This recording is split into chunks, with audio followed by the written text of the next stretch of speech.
ಮುಂಗಾರು ಮುಗಿದು ಹಿಂಗಾರು ಆರಂಭವಾಗುವ ಹೊತ್ತಲ್ಲಿದ್ದೀವಿ.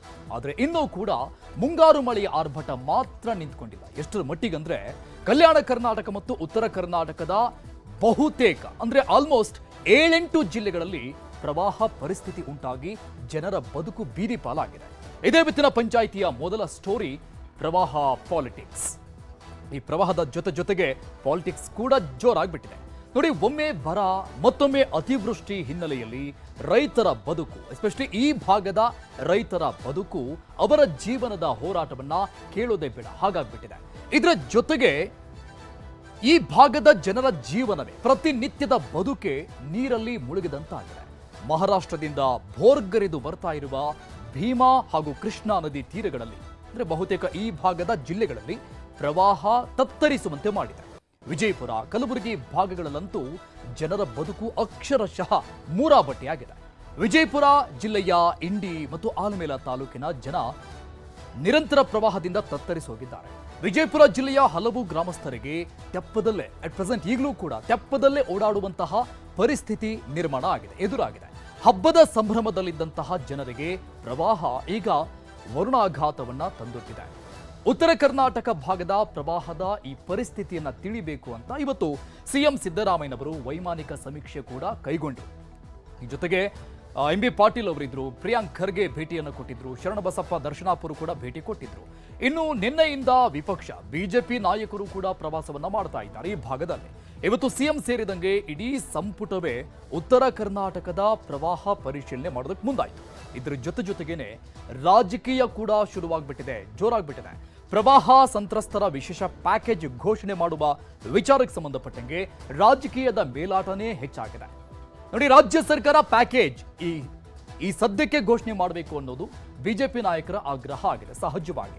ಇನ್ನು ಕೇಂದ್ರ ಸರ್ಕಾರ ಏನ್ ಮಾಡ್ತಾ ಇದೆ, ಬಿಜೆಪಿ ಸಂಸದರು ಏನ್ ಮಾಡ್ತಾ ಇದ್ದಾರೆ, ಕೇಂದ್ರದ ಸಚಿವರು ಏನ್ ಮಾಡ್ತಾ ಇದ್ದಾರೆ ಅಂತ ಕಾಂಗ್ರೆಸ್ನ ನಾಯಕರು ಟಕ್ಕರ್ ಕೊಡ್ತಾ ಇದ್ದಾರೆ, ಇದಕ್ಕೆ ತಿರುಗೇಟ್ ಕೊಡ್ತಾ ಇದ್ದಾರೆ.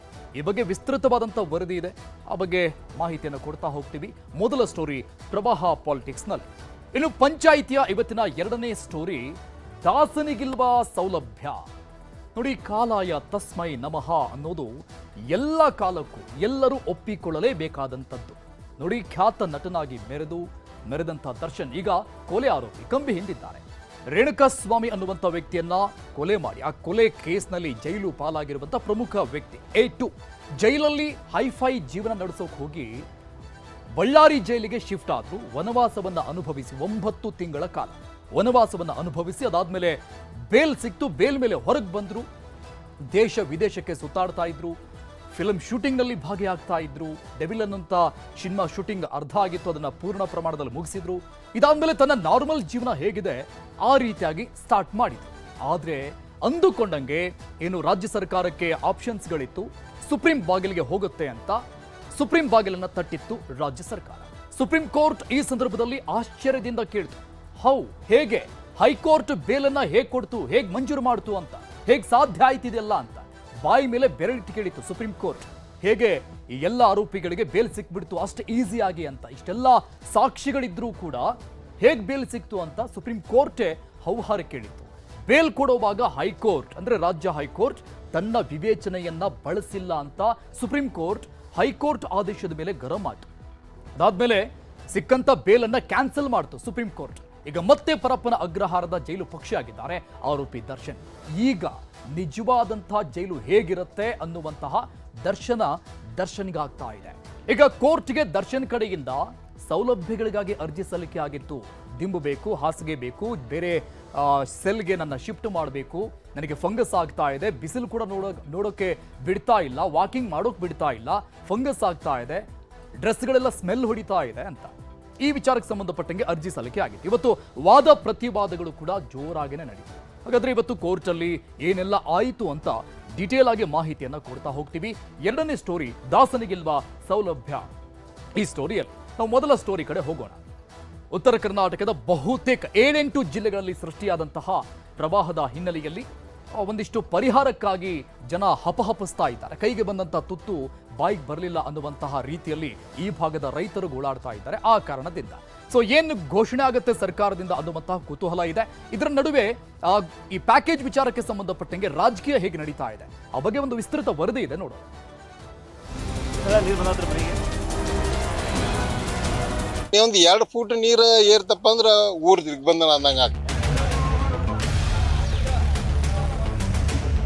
4 ಮೋಟ್ರ್ ಒಂದು ಟೀಸ್ ಇದ್ರ ಪ್ರಕಾರ ಒಂದು 800 ಟೀಸನ್ನ ನೀರು ಪಾಲಾಗಿದ್ದಾವೆ. ಈಗ 5 ಫೂಟ್ ಮ್ಯಾಗ ಹತ್ತಿ ಅದ, ಇದಕ್ಕೆ ಈರುಳ್ಳಿ 1 ಫೂಟ್ 2 ಫೂಟ್ ಇರ್ತದೆ, ಅದು ಕಾಣಿಸ್ತದ್ರಿ. 1 ಕಿಲೋಮೀಟರ್ ಮ್ಯಾಗ ಸಿದ್ದರಾಮಯ್ಯನವ್ರು ಹೋದ್ರೆ ಇಲ್ಲಿ ಕೆಳಗಿಂದ ಏನು ಕಾಣಿಸ್ತದೆ?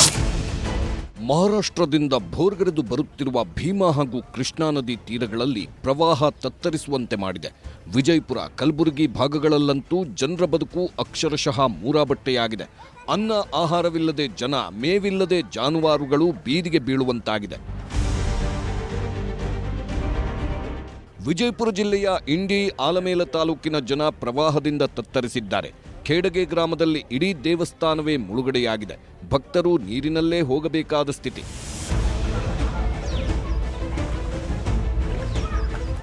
ವಿಜಯಪುರ ಜಿಲ್ಲೆಯ ಹಲವು ಗ್ರಾಮಸ್ಥರಿಗೆ ತೆಪ್ಪದಲ್ಲೇ ಓಡಾಡುವಂತಹ ಪರಿಸ್ಥಿತಿ ಎದುರಾಗಿದೆ.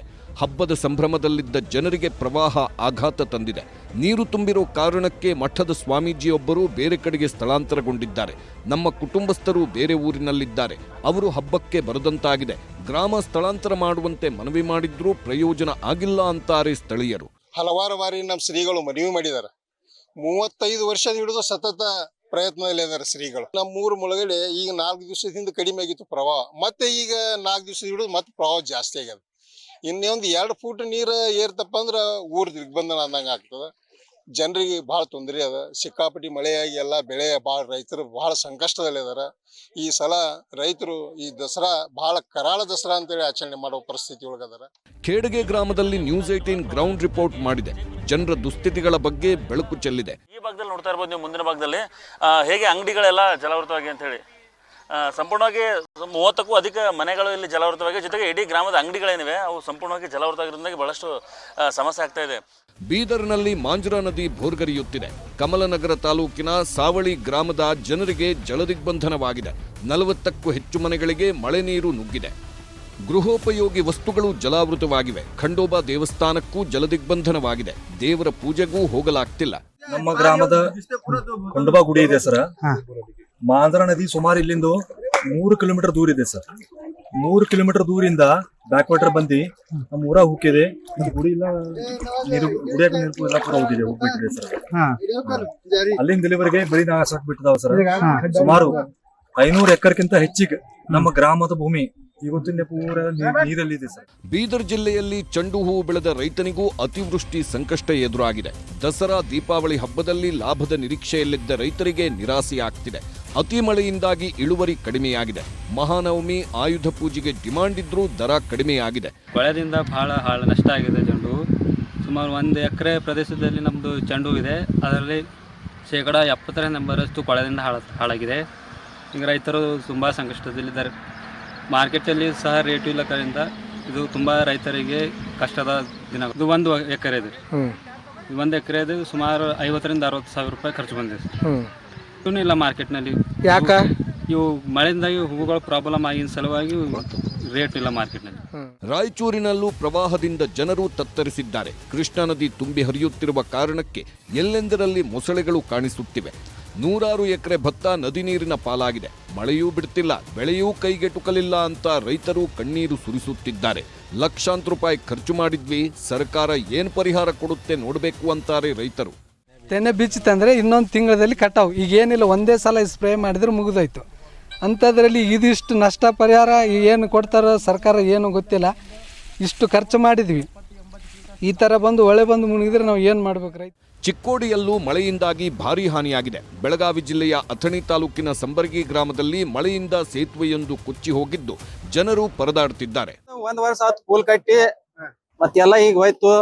ರೊಕ್ಕ ತಕೊಂಡು ಎಲ್ಲರೂ ಮನ್ಯಾಗ ಕೂತಾರ. ಅವ್ರ ನಾವ್ ಹೆಂಗ್ ಬರೋದು ಈ ಕಡೆ ಊರ್ ಕಡೆ ಮನೋರ್ ಪಿ ತೊಡ್ದಾಗಿಂದವ್ರ ಬರೋದಾಗೋದಂದ್ರ ಅಜೂರ್ ಕೆಳೆಗಾವ್ ಹಂಗ್ ಬರಬೇಕು, ಸುತ್ತಾಕಿ ಬರಬೇಕು ನಮಗ. ಪ್ರವಾಹ ಪೀಡಿತ ಪ್ರದೇಶಗಳಲ್ಲಿ ಸಿಎಂ ವೈಮಾನಿಕ ಸಮೀಕ್ಷೆ. ಸಂತ್ರಸ್ತರ ಊರು ಮನೆಗಳಲ್ಲೂ ರಾಜಕೀಯ ಮೇಲಾಟ. ನಿಮ್ಮ ಸಚಿವರನ್ನ, ಕೃಷಿ ಸಚಿವರನ್ನ, ಕಂದಾಯ ಸಚಿವರನ್ನ 1 ತಿಂಗಳು ಬೆಂಗಳೂರಿಗೆ ಬರಬೇಡ ಅಂತ ಹೇಳಿ ದಯವಿಟ್ಟು. ಎಲ್ಲೋದ್ರೆ ಜನ ನಿಮಗೆ ಗೆರವ್ ಹಾಕ್ತಾರೆ ಅನ್ನೋ ಭೀತಿಯಿಂದ ನೀವು ವೈಮಾನಿಕ ಸಮೀಕ್ಷೆಗೆ ಹೋಗ್ತಾ ಇದ್ದೀರಾ? ಹೋದ ಬಾರಿ ಯಡಿಯೂರಪ್ಪನ ವೈಮಾನಿಕ ಮಾಡೋ ನೆಪ ಏರ್ಪೋರ್ಟಿಂದ ಹೊರಗಡೆನೂ ಕೂಡ ಬಂದಿಲ್ಲ. ಅವರು ಯಡಿಯೂರಪ್ಪ ಸಾಹೇಬರು ಫ್ಲಡ್ ಬಂದ ಸಂದರ್ಭ ಭೇಟಿ ಕೊಟ್ಟು ನಾನು ಪ್ರೂವ್ ಮಾಡಿದ್ರೆ ಪ್ರಿಯಾಂಕ್ ಖರ್ಗೆ ರಾಜೀನಾಮೆ ಕೊಡ್ತಾರೆ. ಉತ್ತರ ಕರ್ನಾಟಕ ಭಾಗದ ಪ್ರವಾಹ ಪರಿಸ್ಥಿತಿ ತಿಳಿಯಲು ಸಿಎಂ ಸಿದ್ದರಾಮಯ್ಯನವರು ವೈಮಾನಿಕ ಸಮೀಕ್ಷೆ ಮಾಡಿದ್ರು. ಕಲಬುರಗಿ ಜಿಲ್ಲೆಯ ಸೊನ್ನಾ, ಸನ್ನತಿ ಹಾಗೂ ವಿಜಯಪುರದ ಆಲಮೇಲ ಬ್ರಿಡ್ಜ್ ಕಮ್ ಬ್ಯಾರೇಜ್ ಪ್ರದೇಶಗಳಲ್ಲಿ ವೀಕ್ಷಣೆ ಮಾಡಿದ್ರು. ಕಲಬುರಗಿ, ಬೀದರ್, ಯಾದಗಿರಿ, ವಿಜಯಪುರ ಜಿಲ್ಲೆಗಳಲ್ಲಿ ಹಾನಿಗೀಡಾದ 11 ಸ್ಥಳಗಳನ್ನು ವೀಕ್ಷಿಸಿದ್ರು.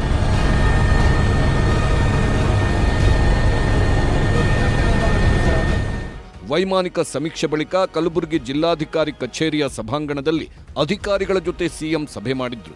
ಪ್ರವಾಹ ಪೀಡಿತ ಜಿಲ್ಲೆಗಳ ಸಚಿವರುಗಳು, ಕೃಷಿ ಸಚಿವ ಚಲುವರಾಯಸ್ವಾಮಿ ಸೇರಿದಂತೆ ಹಲವು ನಾಯಕರು, ಪ್ರವಾಹ ಪೀಡಿತ ಜಿಲ್ಲೆಗಳ ಅಧಿಕಾರಿಗಳು ಪಾಲ್ಗೊಂಡಿದ್ದರು. ಇವತ್ತು ಬೆಳಗ್ಗೆ ಕಲಬುರಗಿಗೆ ಬಂದು 4 ಜಿಲ್ಲೆಗಳನ್ನು ವೈಮಾನಿಕ ಸಮೀಕ್ಷೆಯನ್ನು ಮಾಡಿದ್ದೇನೆ. ವಿಶೇಷವಾಗಿ ಆಗಸ್ಟ್ನಲ್ಲಿ, ಸೆಪ್ಟೆಂಬರ್ನಲ್ಲಿ ಜಾಸ್ತಿ ಮಳೆಯಾಗಿದೆ. ನಮಗೆ ಈ ಸಾರಿ ರೈತರಿಗೆ ಬೆಳೆ ಹಾನಿಯಿಂದ ಬಹಳ ತೊಂದರೆ ಆಗಿದೆ. ಪ್ರಾಥಮಿಕ ವರದಿ ಪ್ರಕಾರ ಸುಮಾರು 10 ಲಕ್ಷಕ್ಕೂ ಹೆಚ್ಚು ಬೆಳೆ ನಷ್ಟ ಆಗಿದೆ. ಸುಮಾರು 10 ಲಕ್ಷ ಹೆಕ್ಟೇರ್ನಲ್ಲಿ 5 ಲಕ್ಷ ಹೆಕ್ಟೇರ್ನಷ್ಟು ಸರ್ವೆ ಆಗಿದೆ. ಈಗ ಜಂಟಿ ಸರ್ವೆ ಆಗಿದೆ. ಇನ್ನು ಮೋರ್ ದೆನ್ 50% ಸರ್ವೆ ಆಗಬೇಕು. ಯಾಕೆ ಸರ್ವೆ ಮಾಡೋಕ್ಕಾಗ್ತಾ ಇಲ್ಲ ಅಂತಂದರೆ ನೀರು ನಿಂತುಬಿಟ್ಟಿದೆ ಜಮೀನುಗಳಲ್ಲಿ, ಅದರಿಂದ ಸರ್ವೆ ಮಾಡೋಕ್ಕಾಗಲ್ಲ. ಮಳೆ ಕಡಿಮೆ ಆಗ್ತಿದ್ದಾಗಲೇ ಸರ್ವೆ ಕೆಲಸ ಮುಗಿಸಿ ರೈತರಿಗೆ ಕೂಡಲೇ ಪರಿಹಾರ ಕೊಡ್ತಕ್ಕಂಥ ಕೆಲಸವನ್ನು ಪ್ರಾರಂಭ ಮಾಡ್ತೀವಿ. 2,000ಕ್ಕೂ ಹೆಚ್ಚು ಕೋಟಿ ರೂಪಾಯಿಗಳನ್ನು ರೈತರಿಗೆ ಕೊಡ್ತಾ ಇದ್ದೀವಿ ಇಡೀ ರಾಜ್ಯದಲ್ಲಿ. ಕೇಂದ್ರ ಸರ್ಕಾರಕ್ಕೆ ನೀವು ಕೂಡ ಪರಿಹಾರ ಕೊಡಬೇಕು ಅಂತೇಳಿ ಒತ್ತಾಯ ಮಾಡ್ತಕ್ಕಂಥ ಒಂದು ಮೆಮೊರಾಂಡಮ್ ಅನ್ನು ಸರ್ಕಾರಕ್ಕೆ ಸಲ್ಲಿಸ್ತೀವಿ. ಇನ್ನೊಂದು ಕಡೆ ಕಲಬುರಗಿ ಜಿಲ್ಲೆಯ ಪ್ರವಾಹ ಪೀಡಿತ ಪ್ರದೇಶಗಳಿಗೆ ಕೃಷಿ ಸಚಿವ ಚಲುವರಾಯಸ್ವಾಮಿ ಭೇಟಿ ನೀಡಿದ್ದರು. ಕಲಬುರಗಿ ತಾಲೂಕಿನ ಸಾವಳಗಿ ಕ್ರಾಸ್ ಹಾಗೂ ಆಳಂದ ತಾಲೂಕಿನ ಕಡಗಂಚಿ ಬಳಿಯ ಹೊಲಗಳಿಗೆ ಸಚಿವರು ಭೇಟಿ ಕೊಟ್ಟರು. ಇದೇ ವೇಳೆ ಸಾಲ ಮನ್ನಾ ಮಾಡುವಂತೆ ಕೃಷಿ ಸಚಿವರಿಗೆ ರೈತರು ಮನವಿ ಸಲ್ಲಿಸಿದ್ರು.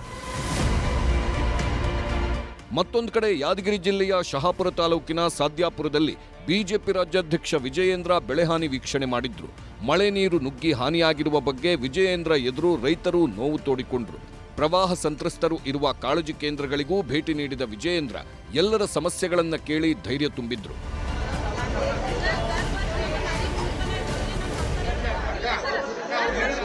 ಮಾನ್ಯ ಮುಖ್ಯಮಂತ್ರಿಗಳಲ್ಲಿ ಆಗ್ರಹ ಮಾಡ್ತೇನೆ, ನಿಮ್ಮ ಸಚಿವರನ್ನ, ಕೃಷಿ ಸಚಿವರನ್ನ, ಕಂದಾಯ ಸಚಿವರನ್ನ, ಉಸ್ತುವಾರಿ ಸಚಿವರನ್ನ ದಯವಿಟ್ಟು 1 ತಿಂಗಳು ಬೆಂಗಳೂರಿಗೆ ಬರಬೇಡ ಅಂತ ಹೇಳಿ ದಯವಿಟ್ಟು ಇಲ್ಲಿದ್ದು ಆ ಸಮಸ್ಯೆಗೆ ಪರಿಹಾರನ ಕೊಡುವಂತ ಕೆಲಸ ಮಾಡಲಿ.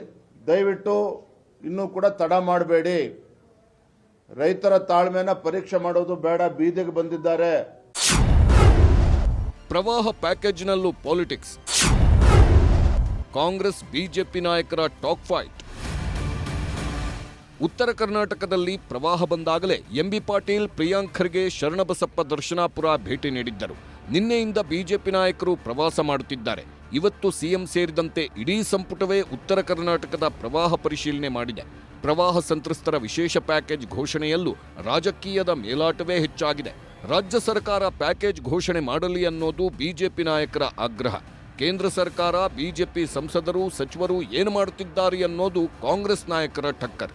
ಸಿಎಂ ವೈಮಾನಿಕ ಸಮೀಕ್ಷೆ ಮಾಡಿ ಅಂಕಿಅಂಶ ಪಡೆದ ಮೇಲಲ್ಲವೇ ಪ್ಯಾಕೇಜ್, ಕೇಂದ್ರಕ್ಕೆ ಮನವಿ ಇನ್ನಿತ್ಯಾದಿ ನಿರ್ಧಾರಗಳು ಆಗೋದು ಅನ್ನೋದು ಕಾಂಗ್ರೆಸ್ ನಾಯಕರ ವಾದ. ಬೆಳೆ ಹಾನಿ ಆಗ್ತಾ ಇರೋದು ಏನಂತ ನಾವಾಗಲೇ ಒಂದು ಇಂಟ್ರಿಮ್ ರಿಪೋರ್ಟ್ ಸಬ್ಮಿಟ್ ಮಾಡಿದೀವಿ. ಅಂಕಿಅಂಶ ಇರಲಾರ್ದೆ ಇವರು ಬಿಡುಗಡೆ ಮಾಡಿದ್ರ? ಮತ್ತೆ ಬಿಜೆಪಿ ಅವ್ರ ಸರ್ಕಾರದಲ್ಲಿ ಹೇಳ್ತಾ ಇದ್ರಲ್ಲಪ್ಪ ನೋಟ್ ಪ್ರಿಂಟಿಂಗ್ ಮಿಷಿನ್ ಇಲ್ಲ ಅಂತ. ಅವಾಗ ಯಾವ ಆಧಾರದ ಮೇಲೆ ಕೊಡ್ತಾ ಇದ್ರಿ ದುಡ್ಡು? ಏನ್ ಬಂದು ನಿಮ್ ಕಾರ್ಯಕರ್ತರು ಹೇಳಿದ ತಕ್ಷಣ, ಅಂಕಿಅಂಶಗಳು ಹೇಳಿದ ತಕ್ಷಣ ಬಿಡುಗಡೆ ಮಾಡ್ತಾ ಇದ್ರ? ಬಹಳ ಸ್ಪಷ್ಟವಾಗಿ ನಾವು ಹೇಳಿದೀವಿ, ಜಂಟಿ ಸಮೀಕ್ಷೆ ನಡೀತದೆ. ಮಳೆ ಅದಾದ್ಮೇಲೆ ನಾವು ಏನು ನಮಗೆ ಬೆಳೆ ಹಾನಿ ಆಗಿದೆ ಅದ್ರ ತಕ್ಕಂಗೆ ನಾವು ರೈತರ ಹಿತಾಸಕ್ತಿಯನ್ನ ಕಾಪಾಡ್ತೀವಿ. ಅವ್ರು ಹಂಗೆ ಮಾಡಿದಾರಂತ ಹಿಂದೆ ಗೊತ್ತಿಲ್ಲ. ನಾವು ಮೊದಲಿಲ್ಲಿ ಸಮೀಕ್ಷೆ ಮಾಡಿ ಅಲ್ಲಿ ಏನು ಪರಿಸ್ಥಿತಿಯನ್ನು ನೋಡಿಕೊಂಡು ಅದಕ್ಕೆ ಪರಿಹಾರ ಮಾಡ್ತಕ್ಕಂಥದ್ದು ಇದು ವಾಡಿಕೆ. ಅಡ್ವಾನ್ಸೇ ಮಾಡಿ ಅಂತೇಳಿ ಅದು ರಾಜಕಾರಣ ಮಾಡಿದ್ರೆ ಇದರಲ್ಲೆಲ್ಲ ರಾಜಕಾರಣ ಮಾಡೋದು ಸರಿಯಲ್ಲ. ಖಂಡಿತವಾಗಿ ನಮ್ಮ ಸರ್ಕಾರ ರೈತರ ನೆರವಿಗೆ ಬರ್ತಕ್ಕಂಥ ಉದ್ದೇಶ ಇದೆ. ಅದಕ್ಕೆ ಮಾನ್ಯ ಮುಖ್ಯಮಂತ್ರಿಗಳು ವೈಮಾನಿಕ ಸಮೀಕ್ಷೆ ಆದಮೇಲೆ ಒಂದು ಸಭೆ ಮಾಡಿ ಅದು ಮಾಹಿತಿ ತೆಗೆದುಕೊಂಡು ನಿರ್ದಿಷ್ಟವಾಗಿರ್ತಕ್ಕಂಥ ಕ್ರಮನ ಕೈಗೊಳ್ತಾರೆ. ಇತಿಹಾಸದಲ್ಲಿ 500 ಕೋಟಿ ಇದನ್ನ ಪರಿಹಾರ ಕೊಟ್ಟಿರ್ತಕ್ಕಂಥದ್ದು 650 ಕೋಟಿ.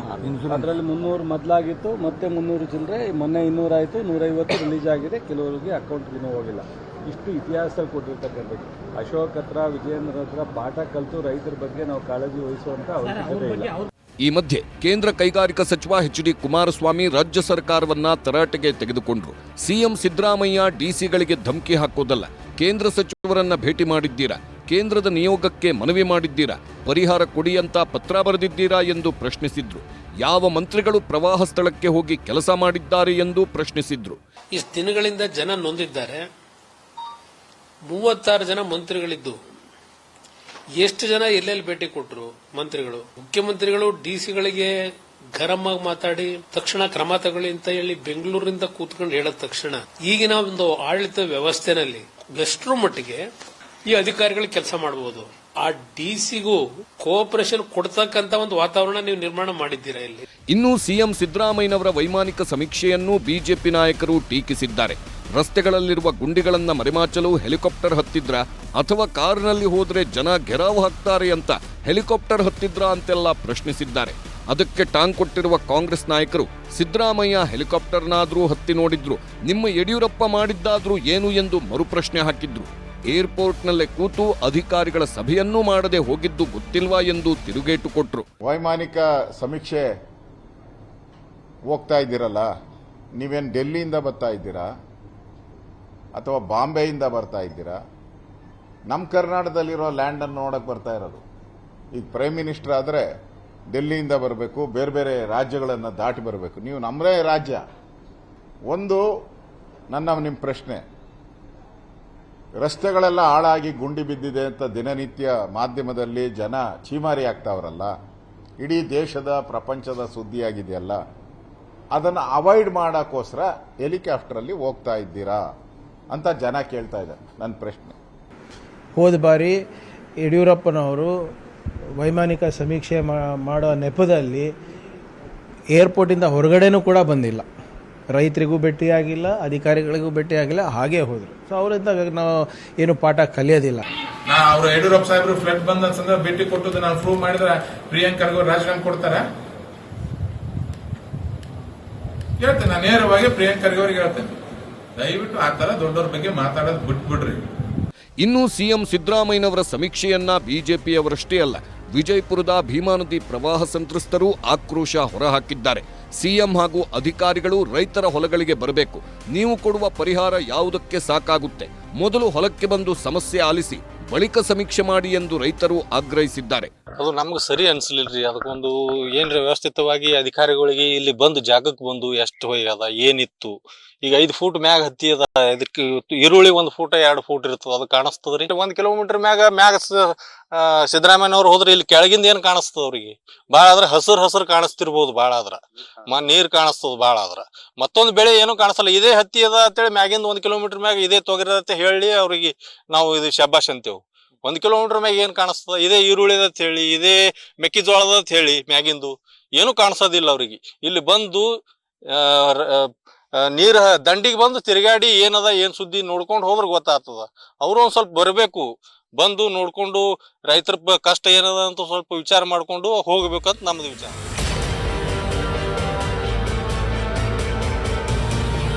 Bureau report, news 18.